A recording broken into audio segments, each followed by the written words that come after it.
안녕하십니까? 삶이라는 긴 여정 속에서 우리 자신의 계획들로 인해 때로는 길을 잃고 헤매는 듯한 기분을 느껴보신 적 있으신가요? 수많은 선택지 앞에서 무엇이 최선인지 몰라 막막하고 나의 작은 계획이 과연 더 큰 의미를 가질 수 있을지 의문이 들 때가 있습니다. 오늘 우리는 바로 그 질문에 대한 깊은 통찰을 담고 있는 한 편의 이야기를 나누고자 합니다. 이 이야기가 여러분의 마음에 작은 등불이 되기를 소망하며 잠시 귀를 기울여 주시길 바랍니다. 만약 이 말씀이 여러분의 마음에 울림을 준다면 소중한 이들과 나누어 주시거나 좋아요를 통해 마음을 표현해 주시는 것은 이 따스함을 함께 나누는 아름다운 일이 될 것입니다.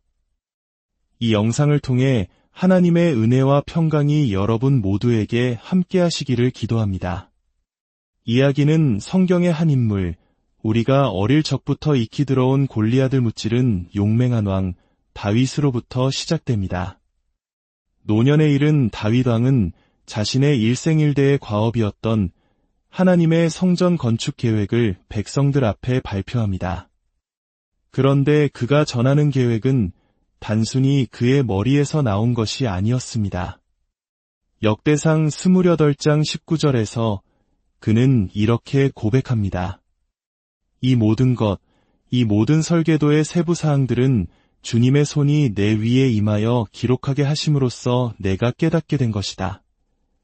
상상해 보십시오. 성전의 각 방의 크기와 모양, 사용될 재료, 심지어 그 안에서 사용될 그릇 하나하나에 이르기까지 그 모든 세부 계획을 하나님께서 직접 손으로 써서 알려주셨다는 고백입니다. 얼마나 놀라운 일입니까? 만약 하나님께서 우리 인생의 모든 계획, 예를 들어 주식시장의 모든 세부사항이나 자녀 양육의 모든 비밀, 복잡한 인간관계의 해법까지 이처럼 명확하게 글로 써서 주신다면 얼마나 좋을까요? 우리의 모든 불안과 걱정은 눈 녹듯이 사라질 것입니다. 하지만 우리의 삶은 다윗이 받은 설계도처럼 명확하지 않을 때가 더 많습니다. 우리는 수많은 생각과 계획 속에서 혼란을 겪고 때로는 길을 잃기도 합니다. 오늘 우리가 함께 묵상할 잠언 19장 21절의 말씀은 바로 이러한 우리의 현실에 깊은 지혜를 던져줍니다. 사람의 마음에는 많은 계획이 있어도 오직 주님의 뜻만이 온전히 서리라. 이 짧은 한 구절 속에 담긴 4가지 핵심을 통해 우리의 계획을 넘어선 하나님의 위대한 목적을 함께 탐험해 보겠습니다. 첫 번째 핵심은 사람의 마음에는 많은 계획이 있다는 것입니다. 우리, 특히 한국 사회에서는 어릴 때부터 촘촘하게 인생 계획을 세우도록 배우곤 합니다.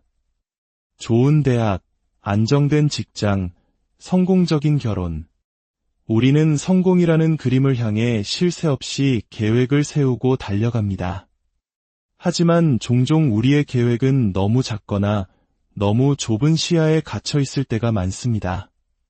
제 자신의 경험을 돌이켜보면 처음 사역을 시작했을 때 저는 아주 작은 그림을 그리고 있었습니다. 200명 정도 들어가는 작은 공간을 보며 앞으로 5년은 좋게 사용할 수 있을 것이라고 생각했습니다. 하지만 하나님의 계획은 제 생각을 훨씬 뛰어넘는 것이었습니다. 불과 5개월 만에 그곳은 사람들로 가득 차 더 이상 사용할 수 없게 되었습니다. 저의 생각은 너무나 작았던 것입니다. 우리는 종종 우리가 보고 경험한 것을 바탕으로 계획을 세웁니다. 부모님의 삶, 주변 사람들의 성공 방식, 미디어에서 보여주는 화려한 모습들을 따라 우리 인생의 청사진을 그립니다. 하지만 만약 하나님께서 우리를 위해 준비하신 그림이 그것과 전혀 다른 것이라면 어떻게 될까요? 이전 세대의 천장이 우리 세대의 바닥이 될 수 있다는 가능성을 생각해 본 적 있으신가요? 우리의 계획이 너무 작은 이유는 그 시작점이 나 자신이기 때문입니다. 나의 능력, 나의 경험, 나의 한계 안에서 계획을 세우기 때문입니다. 하지만 하나님의 계획은 우리의 한계를 뛰어넘습니다.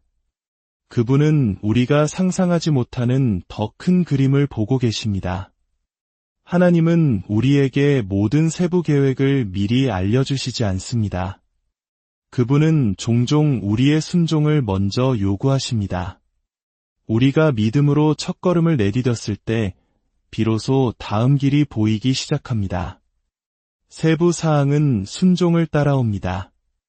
우리가 모든 것을 알고 이해해야만 움직이겠다고 고집한다면 우리는 영원히 제자리에 머물게 될 것입니다.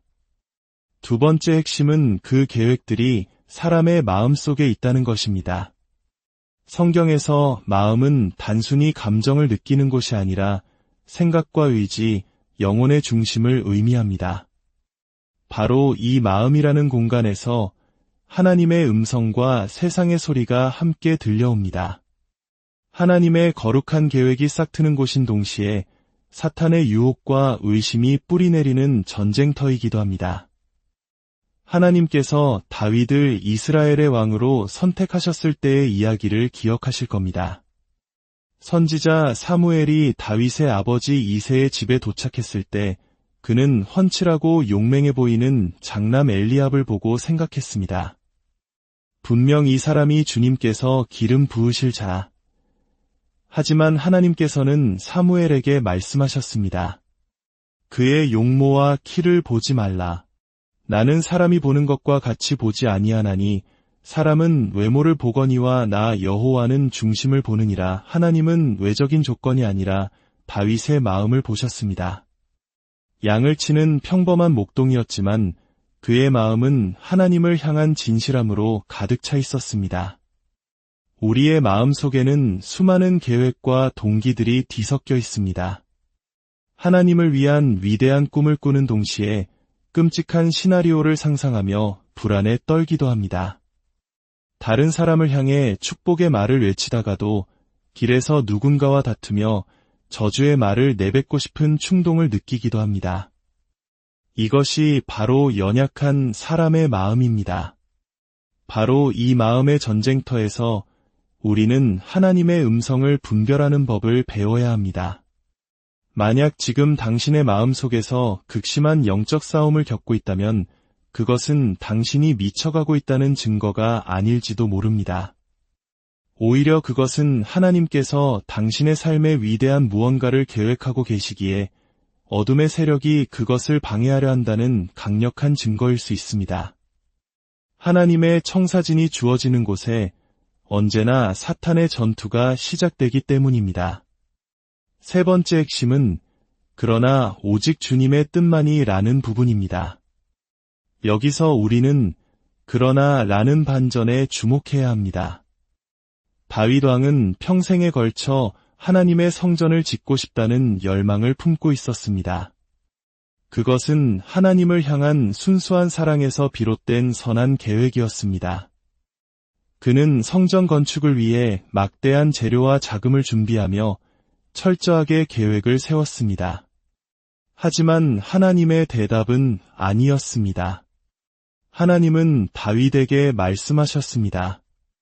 너는 전쟁에서 피를 많이 흘린 사람이므로 내 이름을 위한 성전을 건축하지 못할 것이다. 이것은 다윗에게 엄청난 실망이었을 것입니다. 자신의 가장 선한 계획이 거절당했을 때 그는 어떤 마음이었을까요? 그는 분노하거나 좌절할 수도 있었습니다. 하지만 다윗은 자신의 실망스러운 감정을 넘어 더 큰 하나님의 주권을 인정했습니다. 이 계획은 내 것이 아니라 주님의 것입니다. 이 고백이야말로 우리를 모든 불안과 염려에서 자유롭게 하는 열쇠입니다. 우리의 자녀, 우리의 직장, 우리의 건강, 우리의 미래, 그 모든 것은 근본적으로 우리의 것이 아니라 주님의 것입니다. 우리가 이 사실을 인정하고 우리의 계획을 주님께 내어드릴 때 비로소 우리는 참된 평안을 얻을 수 있습니다. 다윗은 젊은 시절 골리앗 앞에 섰을 때도 이미 이 진리를 알고 있었습니다. 그는 외쳤습니다. 전쟁은 칼과 창에 있지 아니하고 주님께 속한 것이다. 거대한 거인과의 싸움도 웅장한 성전 건축도 그 모든 것의 주권은 하나님께 있음을 그는 평생에 걸쳐 고백했던 것입니다. 당신이 지금 맞서고 있는 그 싸움, 당신을 짓누르는 그 문제 앞에서 한번 외쳐보십시오. 이것은 내 것이 아니라 주님의 것입니다. 그리고 마지막 네 번째 핵심, 온전히 서리라는 하나님의 목적이 결국 승리한다는 약속입니다. 온전히 서리라는 것은 결국 이루어진다, 승리한다는 의미입니다. 세상의 수많은 계획들이 실패하고 좌절될지라도 하나님의 궁극적인 목적은 반드시 성취된다는 강력한 선포입니다. 하나님께서는 다윗의 계획을 거절하셨지만 성전 건축 자체를 포기하신 것은 아니었습니다. 하나님은 다윗에게 그의 아들 솔로몬을 통해 그 뜻을 이룰 것이라고 약속하셨습니다. 여기서 우리는 하나님의 은혜가 얼마나 놀라운지를 목격하게 됩니다. 솔로몬은 다윗이 인생 최악의 죄를 저지른 후에 태어난 아들이었습니다. 다윗은 자신의 충신이었던 우리아의 아내 밧세바를 탐하여 죄를 지었고 그 죄를 덮기 위해 우리아를 전쟁터에서 죽게 만들었습니다. 그들의 첫 아이는 하나님의 징계로 죽고 말았습니다. 깊은 회개와 고통의 시간을 보낸 후 다윗과 밧세바 사이에서 태어난 아이가 바로 솔로몬이었습니다. 놀랍게도 하나님은 바로 그 솔로몬을 선택하여 가장 거룩한 장소인 하나님의 성전을 짓게 하셨습니다. 인간의 가장 추악한 실패와 상처의 자리에서 하나님은 자신의 가장 위대한 구원의 계획을 이루어 가신 것입니다. 이것이 바로 로마서 8장 28절이 증언하는 바입니다. 우리가 알거니와 하나님을 사랑하는 자, 곧 그의 뜻대로 부르심을 입은 자들에게는 모든 것이 합력하여 선을 이루느니라. 아마도 솔로몬은 자신의 출생에 얽힌 아버지의 깊은 상처와 하나님의 놀라운 용서를 누구보다 잘 알았을 것입니다. 그렇기에 그가 기록한 사람의 마음에는 많은 계획이 있어도 오직 주님의 뜻만이 온전히 서리라는 잠언의 구절이 더욱 깊은 울림으로 다가옵니다. 그는 자신의 존재 자체가 인간의 계획이 아닌 하나님의 압도적인 은혜와 목적의 승리임을 온몸으로 증명하고 있었던 것입니다. 사랑하는 여러분, 어쩌면 지금 당신은 계획대로 되지 않는 인생 때문에 실망하고 있을지 모릅니다. 과거의 실수와 실패 때문에 좌절하고 있을지도 모릅니다. 하지만 기억하십시오. 당신의 인생은 당신의 계획 B, C, D 안에 머물러 있을지 몰라도 여전히 하나님의 완벽한 목적 안에 있습니다.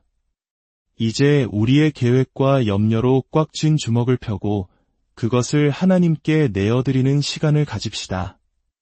우리의 작은 계획은 내려놓고 그분의 위대한 목적이 우리 삶을 통해 이루어지도록 우리 자신을 맡겨드립시다.